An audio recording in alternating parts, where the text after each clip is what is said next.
Bonjour. Nous allons aborder le sujet du passe carbone ou permis carbone.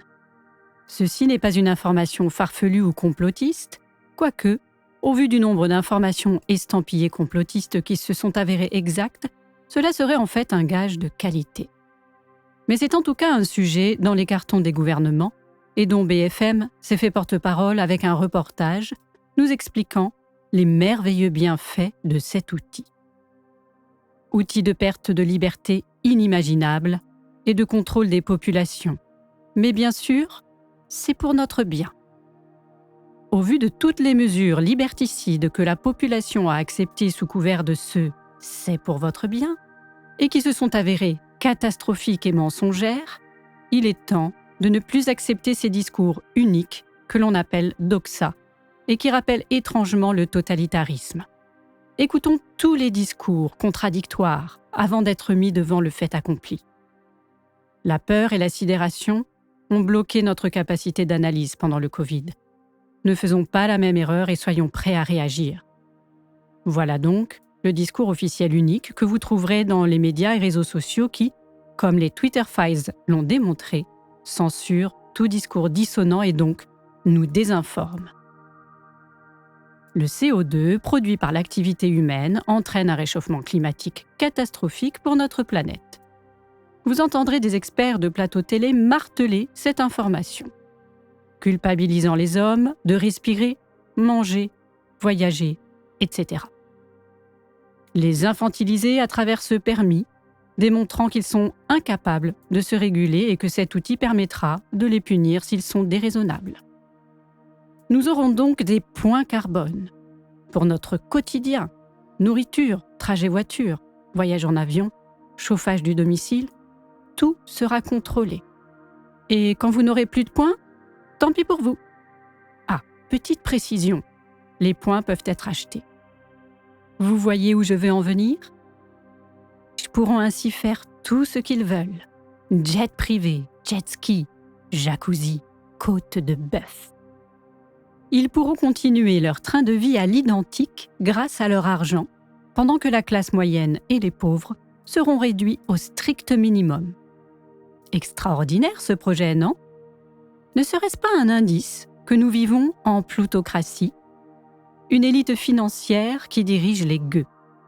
Pendant qu'on demande au peuple de moins chauffer leur maison et de faire cuire les pâtes dans l'eau froide, notre président fait du jet ski et fait 2 allers-retours en jet privé pour aller câliner des joueurs de foot dans des stades climatisés. Au-delà de cette injustice sociale inadmissible, penchons-nous sur le fond. Y a-t-il un réchauffement climatique ? Il semble que oui, mais certains experts non autorisés sur les plateaux télé, que vous retrouverez en lien, nous indiquent qu'il n'est que de quelques millièmes de degrés, que l'histoire de la planète voit alterner période de réchauffement et période glaciaire.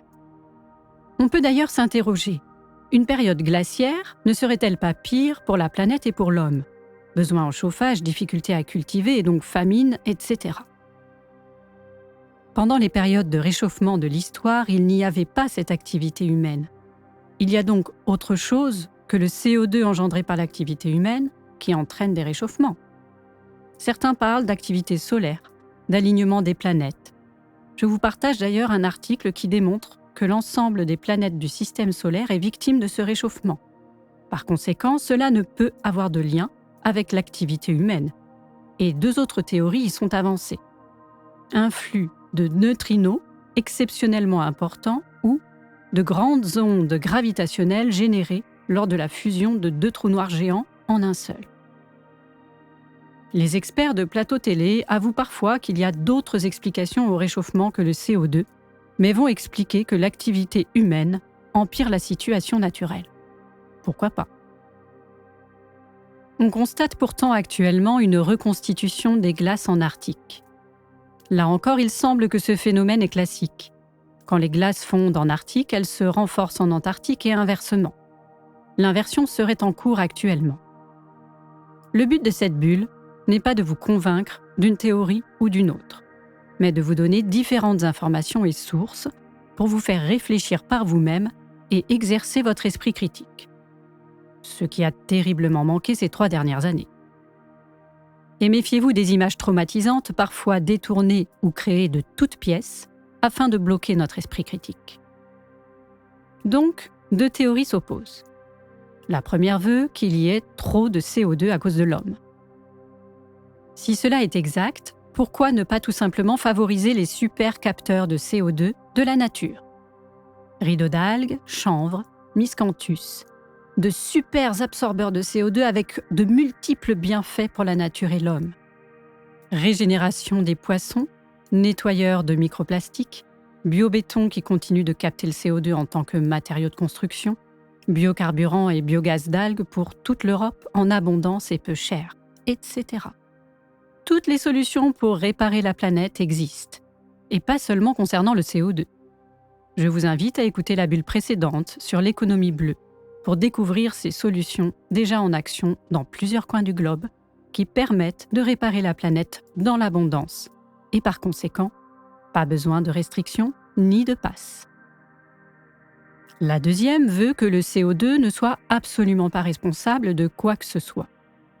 Devons-nous pour autant continuer à vivre de manière insouciante et irresponsable sans prendre soin de notre planète et des espèces qui y vivent ? Il est intéressant de noter que pour nos pouvoirs publics et les médias qui sont leurs bras droits manipulants, toute la question de l'écologie se concentre uniquement sur le CO2, alors que nous détruisons notre planète et notre santé par bien d'autres moyens. Et contre cela, aucune mesure n'est prise. L'interdiction des néonicotinoïdes vient d'être repoussée alors qu'ils sont extrêmement néfastes à l'environnement. Idem pour le glyphosate. L'interdiction des plastiques non biodégradables est lointaine. Ceux qui sont biodégradables ne le sont pas dans l'eau de mer. Alors que des bioplastiques compostables à base de chardon existent.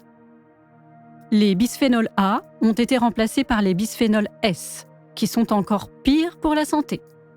Le biogénéticien du CRIGEN, Christian Vello, nous explique remarquablement le problème épigénétique que cela engendre pour au moins 2 générations sur la fertilité. Et cela est montré du doigt également dans les problèmes d'hyperactivité et d'attention de plus en plus fréquents chez les enfants, car ces perturbateurs endocriniens passent la barrière placentaire. Nous ingérons tous l'équivalent d'une carte de crédit en nanoparticules de plastique par semaine, ce qui engendre une concentration extrême sur les plus jeunes, qui n'est pas sans conséquence. Danone vient d'être montré du doigt pour utiliser pour ses desserts lactés des pots en plastique non recyclables et toxiques pour la santé de nos enfants. Autre exemple, l'Union européenne vient de signer une interdiction de la voiture thermique pour 2035 et promeut la voiture électrique à tout va. Ces véhicules sont-ils vraiment écologiques ? Là encore, de nombreux experts nous expliquent que ce n'est pas du tout le cas. Surplus d'énergie pour fabriquer ces voitures, batteries qui utilisent énormément d'eau, l'équivalent de la consommation de 500 personnes pendant 1 an pour une seule batterie. Et des métaux rares, non recyclables, entraînant la mort de nombreux enfants en Afrique et en Asie. L'électricité elle-même n'est pas vraiment propre, puisque par exemple, une voiture électrique allemande est une voiture au charbon, et que pour fournir l'électricité du parc de voitures pour toute la France, il faudrait une centrale nucléaire tous les 100 km. Imaginez le coût et le problème des déchets nucléaires non recyclables. Nous comprenons que, comme pour le Covid, les intentions de nos dirigeants ne sont pas aussi limpides et désintéressées que nous le souhaiterions, et qu'une histoire de gros sous se cache encore derrière tout cela. Nous pouvons également parler de la surconsommation liée à l'obsolescence programmée évoquée dans la bulle numéro 12 sur les écrans et les déchets qu'ils engendrent. Les pesticides et herbicides qui tuent nos insectes et nos terres, les rendant trop compacts pour absorber l'eau, avec pour conséquence les nappes phréatiques qui diminuent et les inondations qui augmentent. Et bien sûr, j'en passe, car la liste est tellement longue. Et tout cela sans que nos gouvernements agissent et tirent la sonnette d'alarme. La question se pose donc. Sont-ils vraiment préoccupés par la planète et ceux qui la peuplent, ou ne pensent-ils qu'à leurs propres intérêts ? Le but du pass carbone ne serait-il donc pas uniquement un moyen camouflé de nous contrôler ? Nous privant de nos libertés telles des animaux en captivité, afin de leur permettre une vie de frasques et de démesure? Allons-nous accepter cela? Ce n'est pas au gouvernement de contrôler la population, mais à la population de contrôler le gouvernement. Et au vu de tout cela, il est temps de changer de paradigme pour retrouver le sens. Nous devons être acteurs de nos vies et ne plus nous laisser guider tels des bébés dépendants de leurs parents. Nous avons laissé depuis des décennies les gouvernements décider des règles de leur propre jeu en les laissant écrire la Constitution sans qu'ils n'aient aucun compte à rendre au peuple. Je vous invite à lire Notre cause commune d'Étienne Chouard afin de comprendre que le vote tel qu'il nous est imposé est un renoncement à notre citoyenneté et l'acceptation d'une place d'enfant. À lire aussi, du même auteur, Écrire nous-mêmes la Constitution, livre issu d'ateliers constituants citoyens. Valérie Bugeaud propose également une alternative avec Révolu droit, afin de reprendre notre place d'adulte investi. Voilà la vraie urgence, avec celle de se reconnecter à la nature. Apprendre de la nature en l'observant. L'économie bleue nous montre la voie. Retrouvons le bon sens. Les bébés mammifères sont accompagnés par leurs parents plusieurs années et apprennent par le jeu et l'enthousiasme pour devenir des adultes heureux et responsables. Or, nous avons grandi dans l'atomisme, rupture du lien, l'individualisme et la surconsommation.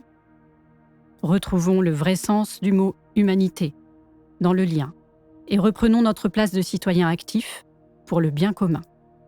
Commençons par créer des collectifs citoyens afin de mener des actions locales abordables. Partageons ces informations sans modération afin d'être nombreux à dire non au pass. À bientôt pour plus d'éveil.